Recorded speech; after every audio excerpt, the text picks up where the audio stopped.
ପିଲାଟି ଆଗରୁ ଯୋଉ ଥରେ ଆସିଥିଲେ ତାଙ୍କ ପାଖରେ ଶୋଇଥିଲେ ହଁ ଶାରୀରିକ ସମ୍ପର୍କ ହଁ ରଖିଥିଲେ ହଁ ହଁ ମୋ ସ୍ୱାମୀ ଆଜ୍ଞା ଜଣେ ପୁରୁଷ ନୁହନ୍ତି, ସେ ଜଣେ ମାଇଚିଆ ଲୋକ।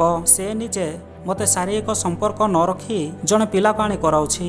ମୁଁ ତା ସହିତ ଶାରୀରିକ ସମ୍ପର୍କ ନ ରଖିଲେ ମୋ ସ୍ୱାମୀ ମୋତେ ବହୁତ ବାଡ଼ାବାଡ଼ି କରନ୍ତି। ସେଇଥିପାଇଁ ମୁଁ ମୋ ଇଚ୍ଛା ନଥିବା ସତ୍ତ୍ୱେ ବି ସେ ପିଲା ସହିତ ଶାରୀରିକ ସମ୍ପର୍କ ରଖେ।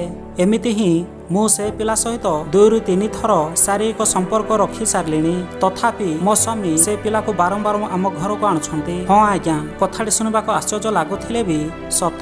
ଏପରି ଶାରୀରିକ ନିର୍ଯାତନାର ଶିକାର ହେଉଛନ୍ତି ଏ ମହିଳା ଜଣକ। ଆପଣମାନେ ନିଜେ ଶୁଣି ନିଅନ୍ତୁ ଏ ମହିଳା ଜଣକ କ'ଣ କହୁଛନ୍ତି। ପିଲାଟି ଆଗରୁ ଯୋଉ ଥରେ ଆସିଥିଲେ ତାଙ୍କ ପାଖରେ ଶୋଇଥିଲେ ହଁ ଶାରୀରିକ ସମ୍ପର୍କ ହଁ ରଖିଥିଲେ ହଁ ପାଖରେ ଆଗ ମାସରେ ଶୋଇଥିଲେ। ସେ ଫଟୋ ଉଠେଇ ରଖିଥିଲେ ବି, କାଟି ଦେଇ ପାରିଥାନ୍ତି, ମୁଁ କହିପାରିବିନି। ସ୍ୱାମୀ କହିଲେ ଶୋଇବା ପାଇଁ ସ୍ୱାମୀ କହିଲେ, ସ୍ୱାମୀ ବି ଆଣିଛନ୍ତି ସେଇଥିପାଇଁ ଯେ ଏ ମହିଳାଙ୍କର ଅଭିଯୋଗ ହେଉଛି ଯେ ତା ସ୍ୱାମୀ ନିଜେ ଏ ମହିଳାଙ୍କୁ ଶାରୀରିକ ସମ୍ପର୍କ ନ ରଖି ଜଣେ ବାହାରର ପିଲାକୁ ଆଣି କରାଉଛି। ଏ ମହିଳା ଜଣକ ଯେତେ ମନା କଲେ ବି ଏ ମହିଳାଙ୍କ କଥାକୁ କିଛି ନ ଶୁଣି ବାରମ୍ବାର ସେ ପିଲାକୁ ଘରକୁ ଆଣୁଛନ୍ତି।